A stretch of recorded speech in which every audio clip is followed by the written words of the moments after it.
Let's get started. Hello, everyone, and welcome to another webinar in our LIMINALWATER webinar series. I am very pleased to be introducing Milka Car today, who's going to talk about poetics and the representation of water in Tulić's Old World Vultures and Esther Kinsky's Rombo. Not Kinsky. Kinsky. Milka Car studied comparative literature and German studies at the University of Zagreb and was an assistant lecturer at the Department for German Language and Literature at the Faculty of Humanities in Zagreb between 2000 and 2009, then assistant professor from 2009 onwards, and since 2020 she has been a full professor. She wrote her doctoral thesis on the German documentary novel in the last third of the 20th century. She's also a reviewer of contemporary German literature for the third program of the Croatian radio and a member of the editorial board for two academic journals, Zagreber Germanistische Beiträge and Umjetnost Riječi. She has been the research coordinator for the Austrian Library at the Department of German since 2019. And Milka Car has taken part in several transnational and bilateral research projects, leading, for example, the Croatian-Slovenian bilateral project Representations of the First World War in Central European Literatures, and participating in the European Literary and Translation Project of the Lifelong Learning Program, LLP Transstar, Raising Transcultural, Digital, and Multi-Translational Competences from 2013 to 2015. Recent publications include Post-Imperial Approaches, the writings of August Genoa in a national and post-imperial context, and together with Daniela Lugaric, Chongo Lawrence, and Gabor Molnar, Tracing the Edges of Literature, Documentary Fiction, and Central European Cultures. Milka Car's research interests lie in theater reception phenomena, documentary literature, intercultural literature and cultural transfer, as well as contemporary Germanophone and Croatian literature. Welcome, Milka. Thank you very much for your kind introduction. And let me start with the topic. And I have to excuse my pronunciation because of the new brace. Good. I wanted to start with my key question of specific literary aesthetic representations of water, and I thought maybe it's important to explain the keywords. I want to talk about the poetic of water, Anthropocene, and try to establish an ecological aesthetics in the field of blue humanities. And I will try to talk about concepts that are interconnectedness of living beings, and try to present an anti-essentialist approach in transcending the dichotomy between nature and culture. So very high goals. And how am I going to do it? I want to speak about two novels I'm having here. The first one is Esther Kinsky's Rombo, 2022, and the second one is Tulić's Strvinari starog svijeta from 2023. Why these two novels? They are both, as you can see, contemporary literary text. They are also transnational literary text, especially Kinsky's text on the triplet border is the novel. They're very hybrid narratives, genre specific, and they are very hard to define. They are novels, but also very poetic. And what was most important for me, they challenge traditional cultural constructions and representations of water. They are both very intense and imaginative and aesthetic complex, and they both have a reflective potential. And I want to do it in 3 steps. First, I will talk about water as a literary and cultural agent, as not only as a motif. Then I will try to explain the blue or hydro humanities and the potential for their literature, and close readings of those two novels I just presented. So, but the first, I thought it is important to tell some biographical points. First, Esther Kinsky. She's a German author of novels and poetry. She's also a literal translator from the Polish, English, and Russian languages into German. She lived in London, Berlin, and in Banat. She's very interesting in Borderlands. And she's winning many awards, both for her literature work and her translations. And in her literary practice, she's integrating poetic and scientific vocabulary, including geology, botany, biology, and meteorology. And in the novel Rombo, she is foregrounding the material agency of land and waterscapes. And here are some of her novels in English translations, also translated in Croatian. This first bigger novel, River, oder Fluss in German. And Tulić is a Croatian writer born in Rijeka and a member of also a group of writers in Rijeka. She's very well known for her debut novel Kosa Posvuda, translated in English by Koral Petković. Her second work, Maximum Jata, is not completely translated, just the fragments. It is kind of poetic prose, fragments of memories, and very hard to define. Also, the last novel, Old World Vultures, is characterized as a poetic novel.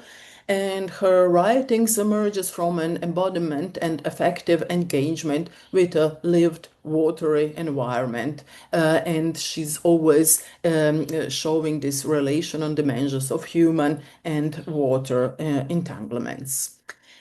And now I'm coming to my real work and the real explanation of water. And my main question, that's the really question I am following also in all my research interest. That's the question how literature can articulate this dense interrelation of world threatened by climate collapse, as Boris Previsic is writing. This is the fundamental question of literature as an art of words. Central here is literature's potential to reestablish relationality and to permeate the vibrating membrane between word and the world. So that's very specific connection, text and context. That's very intriguing for me. And in searching to the membrane, I remembered this very important liminal studies. Addressed, for instance, by Ernst Robert Curtius in the chapter European Literature.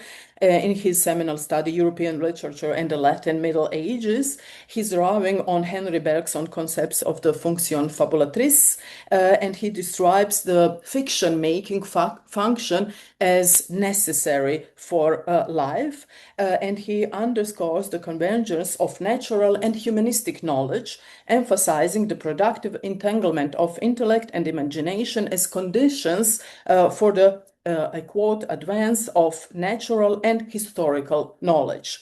Elaborating on Curtius' assertion that all the past is present, this presence must be understood not only as a historical continuity, but also as a encompassing geological time, biological temporalities, and cultural historical durations.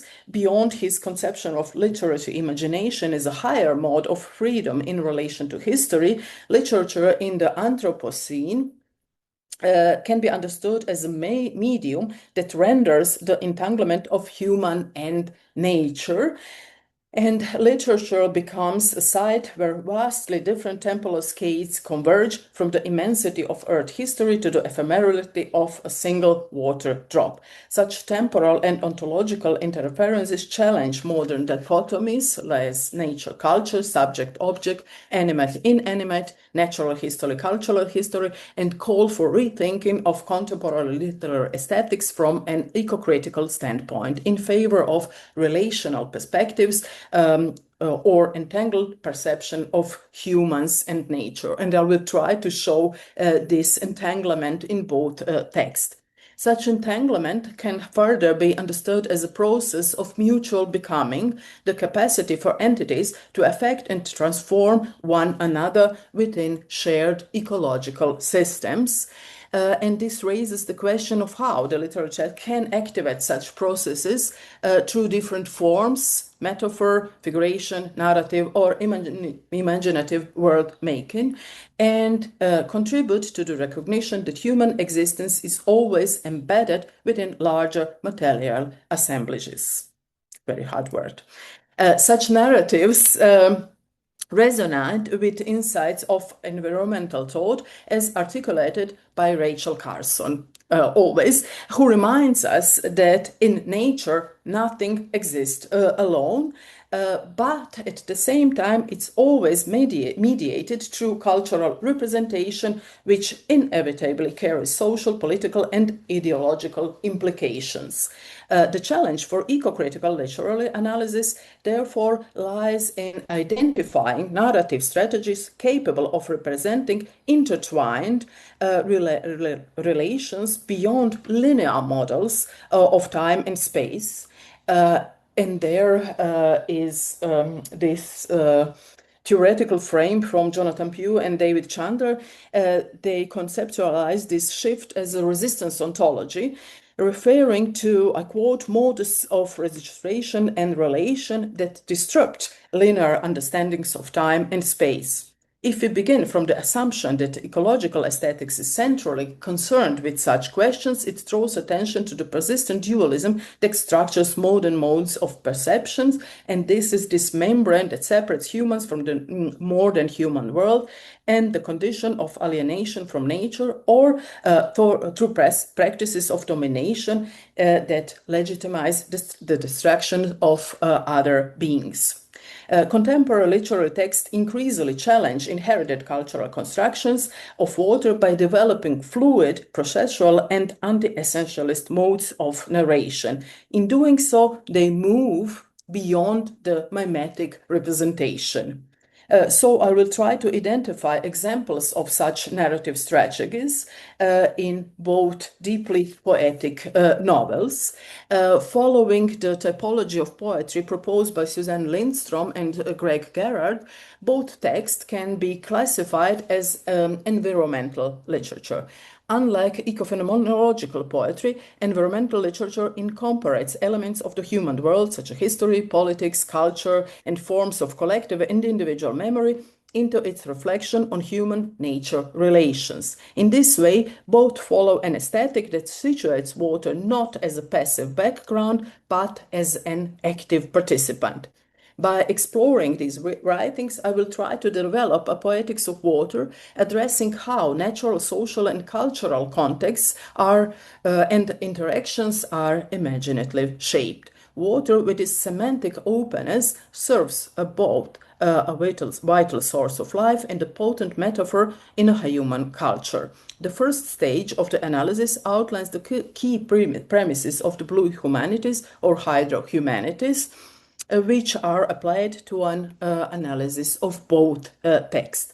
In Kinsky Rombo, water structures the entire landscape. As you can see in this first quotation, the water dictates the terrain and determines the path, carries towards and leaves behind, and it is also depicted as the most distant echo of signs of life. So this narration draws on scientific and documentary sources, including forms of ethnographic fieldwork, where Tulić's interdiegetically focused text water permeates every pore of life. It even shapes the cityscape through the river that divides it into parts. It appears as the sea in the bay and the harbor of Rijeka, and it is present even within the bodies of both the father and the female narrator. Tijelo postaje bijela kada puna vode. That's this quotation on the right side. The water refers to the experience of loss in the family after the death of the mother. Put differently, water emerges as a prerequisite of life, while simultaneously functioning as an element of death, a duality announced in the brief motto at the beginning of the novel, which evokes the figures of the woman Volga and Buga. They are floating in the sea. And they are deceased, but yet enduring in the family memory.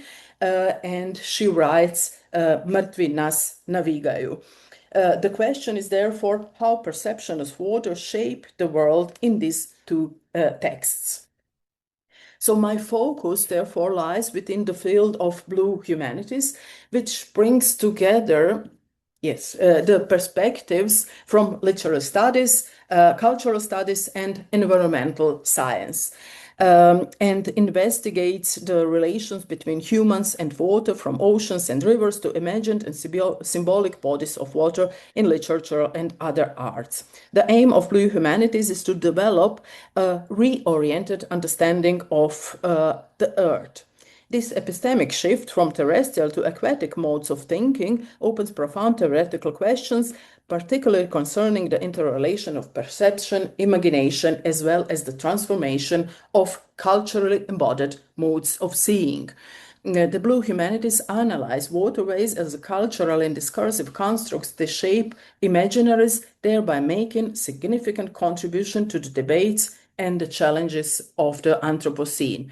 Water as a fluid entity resists a fixed meaning, occupies here a central position. It's conceived both as a necessary condition and carrier of life, charged with life-giving and symbolic meanings, present and absent, a condition of existence as much as its annihilation, and simultaneously boundary and the connective medium between the living and non-living worlds. As theorist Selby Opperman observes, this perspective entails the necessity of an attentive and vulnerable listening to waterscapes. And there is, I think, one of the best definitions of the blue humanities, and both texts, Tulić and Kinsky's, can be read as literary exploration of aquatic relations in which water functions not merely as setting or motif, but as an active agent in changing the way people behave by changing the way they think. I think that's the most important part in my opinion. Also, this quotation here not only reveals a broad cultural study and eco-critical orientation, but also human and ecological subsystem, and the necessity of active engagement in discourses concerning the position of humans in their environment, but also a reading of literary representation that attends not only to their imaginative dimensions, but also to their material components. On the one hand, it's therefore crucial to analyze how narrative texts articulate the agency of non-human matter, in this case the Adriatic Sea and Kvarner in Tulić novels, as well as the hydrological cycle in the Karst region of Friuli, northern Italy, in Esther Kinsky's Rombo. On the other hand, attention must be paid to the dynamic interaction between these material processes and the specific poetics of both authors. And I will try to show how literariness and the concept of mimesis are reconfigured in their engagements with liminal European regions in Central and Southeastern Europe. In particular, the intellectual shift from terrestrial to aquatic modes of thinking poses a central challenge for literary representation. This tension is negotiated in Esther Kinsky's Rombo through its engagement with earthquakes in Friuli.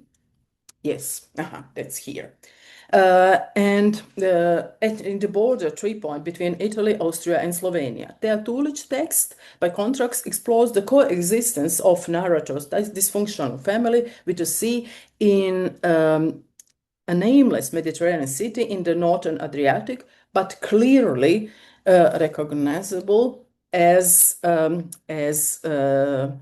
the port of Rijeka, a space itself profoundly shaped by human interventions, as you can see here. For example, in a short fragment entitled Father, the narrator refers to the touristification of the not named Adriatic island near Rijeka. At the same time, it describes nostalgic remembrance and a melancholic longing for a past temporal horizon, creating an account of dealing with the father's illness and mother's death. So that's layering of memories, trauma, and nature. Yet the Blue Humanities approach is by no means entirely new. In her seminal work of environmental writing, The Sea Around Us, Rachel Carson articulated fundamental ideas and suggests that humans are not only composed of water, but that every cell retains a memory of primeval oceans. More importantly, Carson argues that the oceans should not only be measured scientifically, but puts forward an appeal to read the language of the sea. And I think this quotation is kind of example for this reading.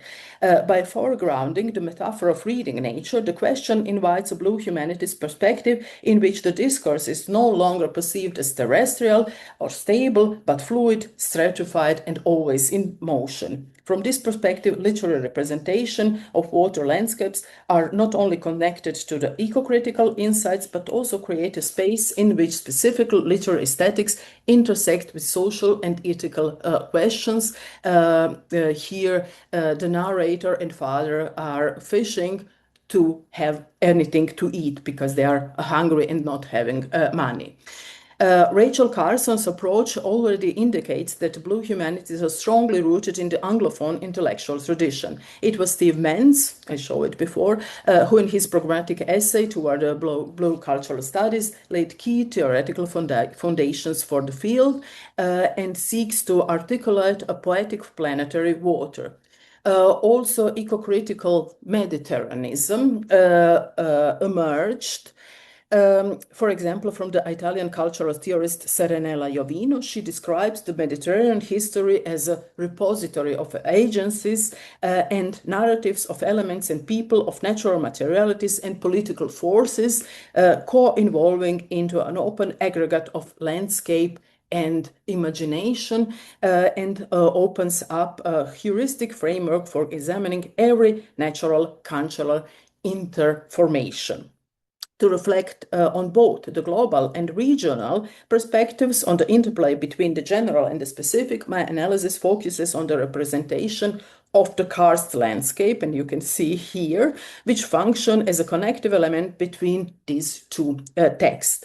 Karst denotates a distinctive geological formation created primarily through the interaction of rock and water, with water operating as an invisible agent in this process. And I have some explanation here. Yes, the term karst, Slovenian kras, Croatian kraš or kras, Italian karso, refers both to the specific type of terrain and to a broader geological phenomenon. Particularly prominent is the Karst Plateau, which stretches from the Ljubljana marshes to the Bay of Trieste and all along the dynamic coastal regions of the Adriatic Sea. The term karst encompasses all landscape forms created by the corrosion of subtle rocks, especially carbonate rocks such as limestone and salt rocks. The process known as karstification requires the presence of water and carbon dioxide, which combine to form carbonic acid, which then dissociates in water. The geochemical conditions thus point to the central role of water as a geological, poetological, and for me especially interesting, even poetological agent, since it shapes new form, poesis, active im, wie Kinsky sagt, as Kinsky says, bloßlegen der unzuverlässigen Zeugenschaft des Geländes. That's the last quotation. But also as a space in which environmental conditions and human interventions interact in complex and historically layered ways. A literary representation of Karst therefore do more than offer aesthetic descriptions of a specific terrain. They render visible the sedimentation of natural processes and anthropogenic transformations, inviting critical ecological reflection on the entanglement of geology, hydrology, and human emotions, like in this description of nostalgic remembrance. Yes, that's the Karst terrain, just to take a breath after so much text. And in this quotation, it's this nostalgic remembrance, and I will read it in Croatian. But you have the translation here. Naša tuga je zatočena kao antički koralj u žadu, fosilizirana kao kostur cvijeta. Neoplakana fantazija o mekšem životu. Na moru mi smo nježni cvjetovi kapara, na kopnu okamine.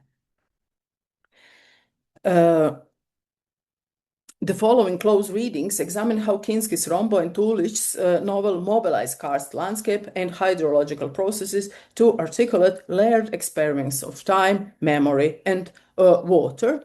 And this interference between water landscapes and identity forms the backdrop to Tulić's text, which was published without genre designation and can be read as a poetic novel or combination of poetry and prose, as you can see. In addition to family history and the examination of loss and death. And it addresses also deep symbiosis with the Mediterranean landscape and the Kvarner Bay. And I will shortly also quote in Croatian this part. Ako su Mediteransko more nekad zvali zadnjim morem, odnosno morem koje je pozadi, onda je ovaj njegov dio zadnje more. To je duboko modro more koje volim. A zimi je ta ljubav još snažnija i tiša. Zimi se dugi i pjenušavi obronci mora ruše i svojim hukom zaustavljaju sve riječi, a manji brodovi povremeno nestaju iz vida. For the family of the female narrator, the sea functions ambivalently, both refuge and threat. It offers escape from everyday life, sustenance aboard the boat Kalinka, and a sense of security and freedom, while remaining a space of loneliness and isolation. The title of Tulić's novels, Old World Vultures, evokes the cyclic logic of life through the metaphor of vultures as a consumers of the old and a precondition for renewal of the world itself. It is in the interminant space between land and the sea that the possibilities of the storytelling emerge. And that's this second quotation. Kao da je jedino što od nas ostaje, izgovorene ili zapisane riječi, vječno u tom prostoru između neba i mora, lebde u plavetnilu iznad naših glava. In such an observation, the rift between humans and nature vanishes. Karst and maritime motifs are examined not merely as a symbolic spaces, but also as a transcultural zones enabled by aquatic environments. From this perspective, hydropoetic may be understood as a literary strategy that treats water not simply as a motif, but as a form generating an epistemological force. And I'm coming to the end. That's an example from the novel of Esther Kinsky, and I don't have this one, Rombo is in the library, but the newest one, and you can see she's always using these very strange photographs as some inscriptions and also intermedial parts in her books. There are also leitmotifs in the text. The analysis of the aquatic dimension in Esther Kinsky Rombo begins with her attention to traces of the dissolution within the karst cliffs, where water operates as a slow yet persistent force of transformation. And she is negotiating these boundaries between text and context, grounded in memory and reduction, and also observing her role as an author. In German, she says, man kann manchmal nicht anderes, als sich auf so ein Minimum zu reduzieren, um einfach vielleicht Fragen der Menschlichkeit und der Grenzen von Menschlichkeit auch zu erkunden. So, she tries to establish this fragile interdependence of human lives and the watery potentials that shape karst landscapes. And she tries to generate knowledge about the entangled relations between the human and the karst landscape. And her writing is structured by the rhythm of the walking, unfolding very slowly, and it renders visible, marginal, and often neglected borderlands, such as the post-industrial landscape of East London in the novel The River I was talking about, or the sparsely inhabited karst regions along the Italian-Slovenian border.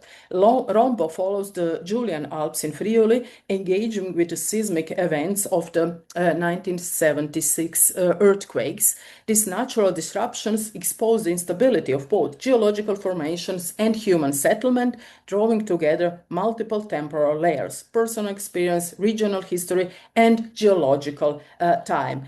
In this interplay of language, stone, water, and seismic movement, Kinsky literary landscapes foreground both contemporary ecological vulnerabilities and the historically embedded significance of the region as comparable to Tulić's writing, but with a different observational stance. Read together, this concentrating narrative orientation illuminate distinct yet complementary hydropoetic strategies to which water karst mediate between personal memory, collective history, and specific temporality. In Rombo, the karst is explored as space of for literary and geological reflection. And that's this third quote. I will read it in German. Der Karst ist ein in steter Wandlung begriffenes Zeugnis der Unterlegenheit von Stein unter die Macht des Wassers. Der Karst verlangt in seiner Kargheit nach dem Wasser, das ihn unablässig abträgt und das Abgetragene vergisst. Die Schatten und Klüfte und Höhlungen, die das Wasser hinterlässt, sind seine gedächtnislose Spur. Also the karst emerged as a space of memory shaped by water, or more precisely as a landscape of traces in which water and memories manifest through absence. The text traces river curses such as the Piave, the Tilment, and the Socia across the karst formation of the Dolomites in Friuli, Venezia, Giulia, the region situated at the intersection of the continental and Mediterranean climates, zweier Migrationsfelder zu Lande und zu See. Published without genre designation, Rombo displays at the same time characteristics of travelogue, diary, and a collection of short stories, reportage, botanical observation, and novella. As with Kinsky earlier wrote, Hein, Rombo has also been associated with the genre label of terrain novel, Geländeroman. Across its 7 chapters, yes. They are structured as a series of non-hierarchical, fragmentary, ethnographically attentive records of karst formation. The cohesive narrative reference points is the natural disaster of the earthquake. This natural disaster structures the text through an intricate intervening of testimonies from locals and Kinsky's observations of the karst landscape. Each section is prefaced by an epigraph on historical sources, and so she's writing ein Bilderbuch der Verschiebungen und Eingriffe, Zeugnis der Dislokationen der Felsschichten, which not only reconstruct the karst landscape, but also actively reimagines it. Each chapter opens with an expansive panoramic description of the karst, which frames the subsequent reflection and anchors the text in sustained examination of the independence between humans' life and the environment.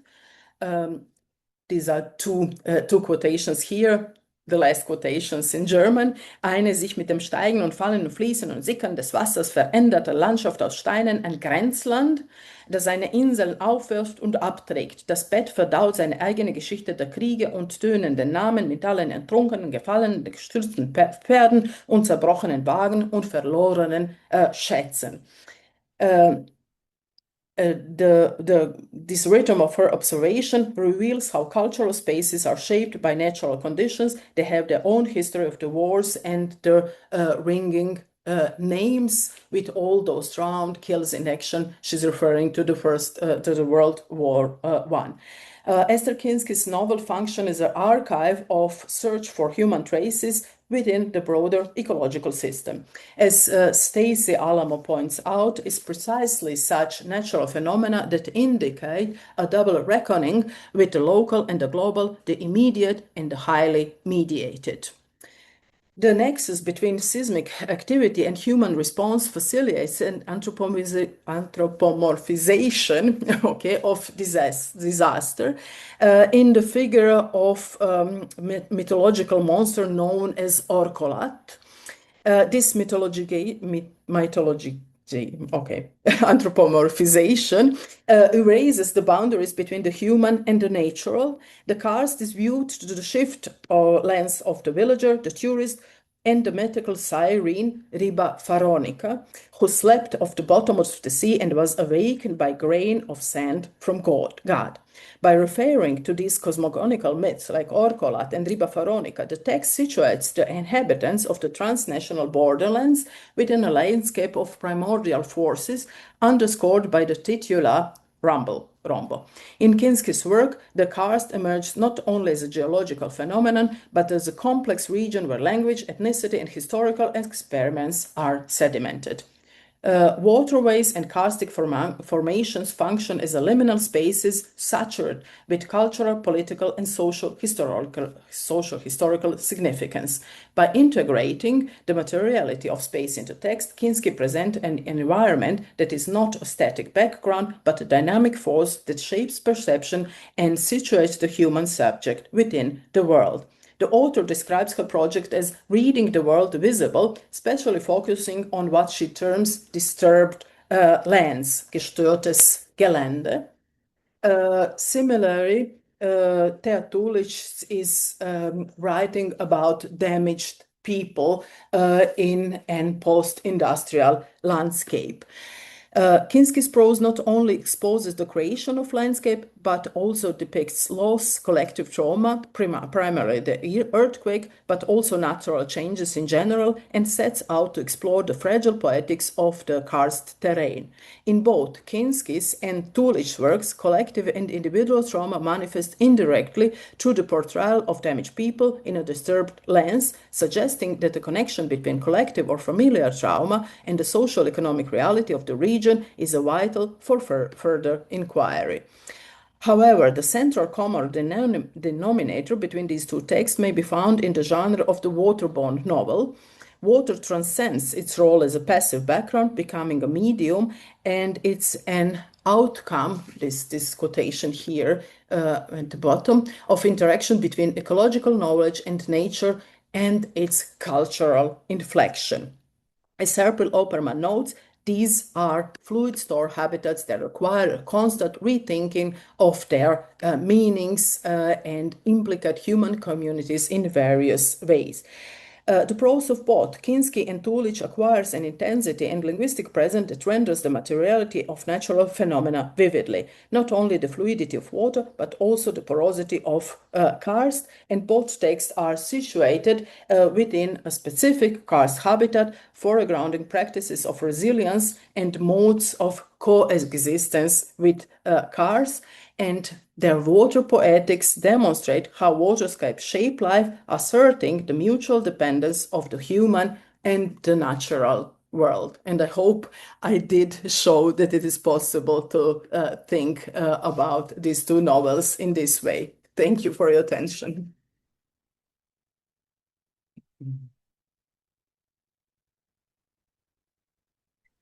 Thank you very much, Milka, for this really rich and inspiring talk.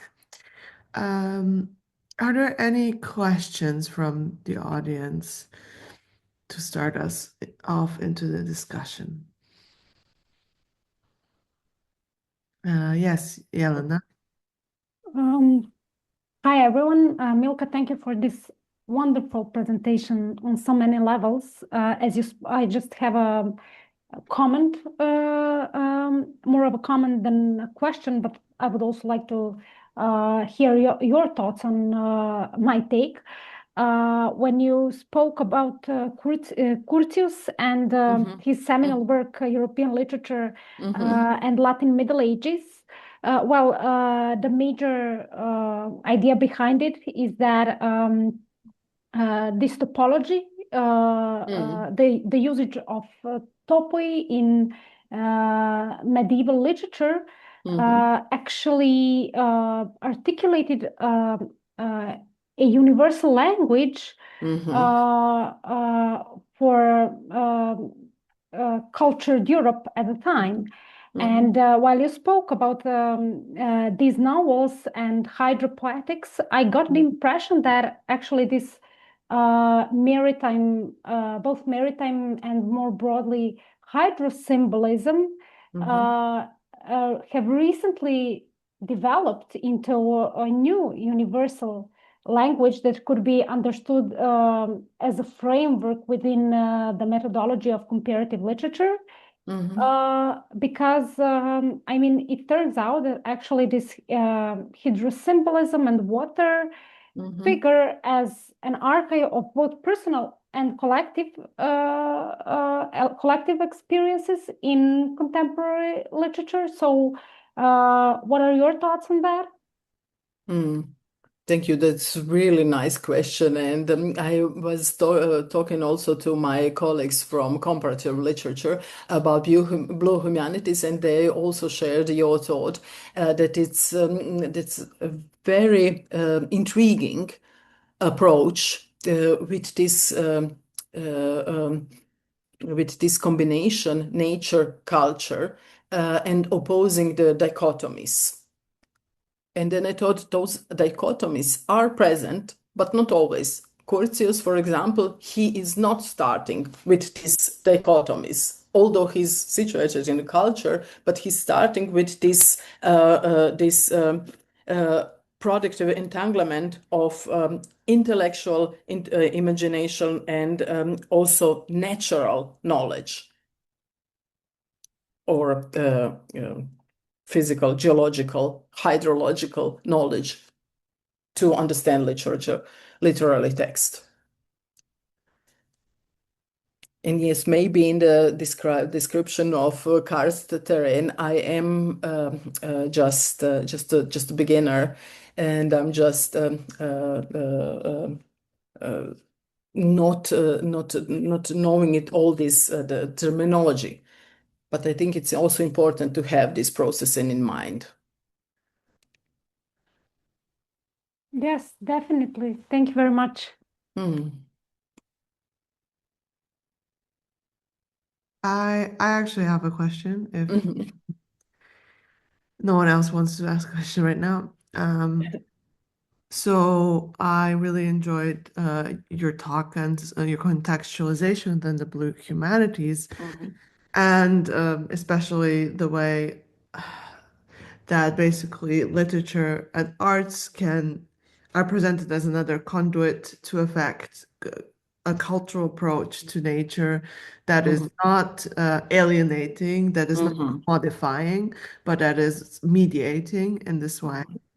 And I was wondering because both Tulić and Esther Kinsky describe how the how landscapes are shaped by humans and what this shaping by a human influence does to the perception of the landscape. I was wondering, and it came through in your talk, but I was wondering if you could say something more about how both Tulić and Kinsky talk about the landscapes actually shaping the humans and like coming from this other direction, especially when we talk about the agency of the sea, of the landscape, and then not just as a repository of cultural memory, but actually shaping humans and shaping human perception. Yes, that's a very intriguing question, and I think Tulić is addressing this question in this quotation. My body is like a tube full of water. She's incomparable, and she's also writing a story about small people. Small people meaning not important, meaning also class, as in not a higher class, but the lower class of the people, and also referring to this Kvarner Bay as a very small part of the world. She's writing about it in this last part of the Mediterranean. So she is writing about the periphery, but liminal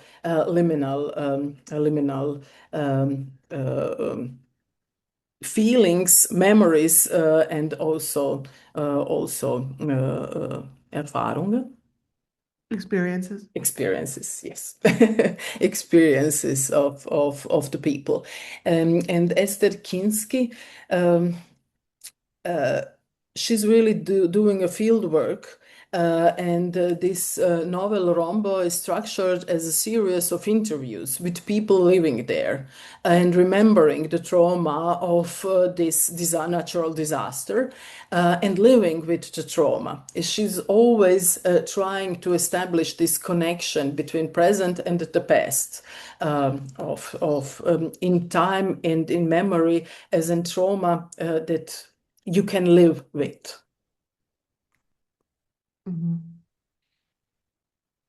Okay, thank you. Yeah, I think that's it. But I wanted also to ask the question, those who are not literally scholars, was it clear what I said about those two novels? Yes, Ben, maybe. Yeah, definitely. I thought it was really, really interesting. I guess I was thinking a lot about how to, you gave us just like a really rich kind of language for thinking about, I guess, thinking about different kind of other liminal waterway spaces. I think in like sedimentation, for example, was like a really resonant image. And I guess, think like which of these thinking about I guess I was thinking about which of your concepts we could apply to different kind of spaces as well as texts, and I thought sedimentation was a particularly interesting one which connected to what you were just talking about in terms of like uh, uh, damaged people in the landscapes that have been kind of worked over. Yeah, I don't know. Do you have it like sedimentation kind of concepts that you've got other thoughts about? Yeah, it's a very complex concept. I borrowed from a German historical historiker, Reinhard Koselleck. But I didn't talk about the whole theory he has, because it's very complex and I had to take more time for this. But he's talking about vergangene Zukunft, also the past in the present, and the layering of historical time. And I think that was very important for me. That is the idea Yvonne is calling cultural history, but very productive in this intertwined perspective on time and also space Koselleck is having. So I think his work, I have it in my version, in written version of text, but it was too complex to explain, especially in English. So I just cut it out. But this sedimentation is his concept.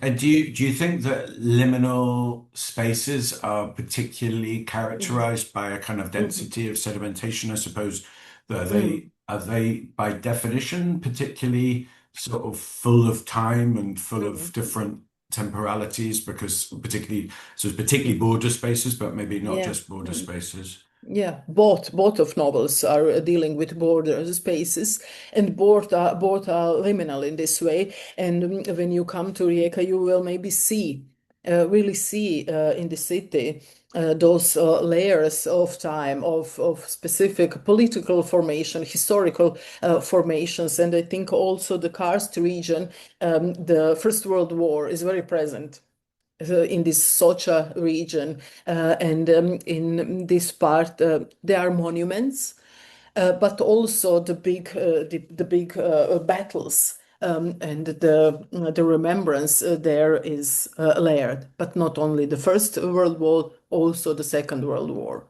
And it's very vividly present. So I don't know if it's by definition, but it's very intriguing as a really peripheral and liminal space. Also for authors, they are developing specific poetics and aesthetics of these parts.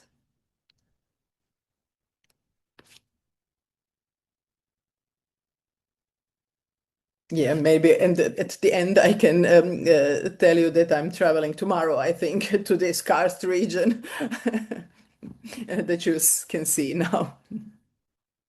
So those are my pictures, and I don't have to fight with the copyrights. They are all my pictures or my photos. So Fantastic pictures. yeah.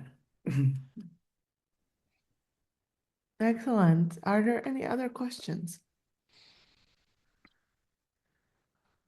Everybody wants to go to lunch. Well, that was a very interesting and stimulating talk. I especially liked how that it's a comparative analysis, that you have both Esther Kinsky as a German author and Tulić as a Croatian author, and that they are also from different generations, I think. Yes. So, I'm wondering, do you know if Tulić is also, because you said she was part of a group of writers, region. Do you know if she's also part of any activism around waterways and environmental, I wouldn't say, but they are promoting the literature from and about Rijeka, the whole group, and they hope to contact them and to have them maybe in our exhibition. And this weekend I'm traveling to Rijeka to see. I hope I will manage it. A new work from Iva Korbar, who was in Graz, still an exhibition in Graz. She's making a poetic reflection on the river Rijeka. And there is also a theater group called Igralke, also comparative approach, Slovenian word for a Croatian theater group, and they have a premiere of their play called Not Tvor, about the bay, Kvarner Bay and Rijeka as a port, as a city port damaged by tourism and also militarization. And I'm very looking forward to see what will they make with this. I already have my cards for this play. Brilliant. We look forward to your report. Yeah, I will write maybe blog Yeah, or for HuMap something. Yeah, about both those. yeah. I would love to hear more about it for sure. Mhm. Yeah, so are there any other questions? Because we're almost at the end of the time, and I think we can definitely stop the recording for now.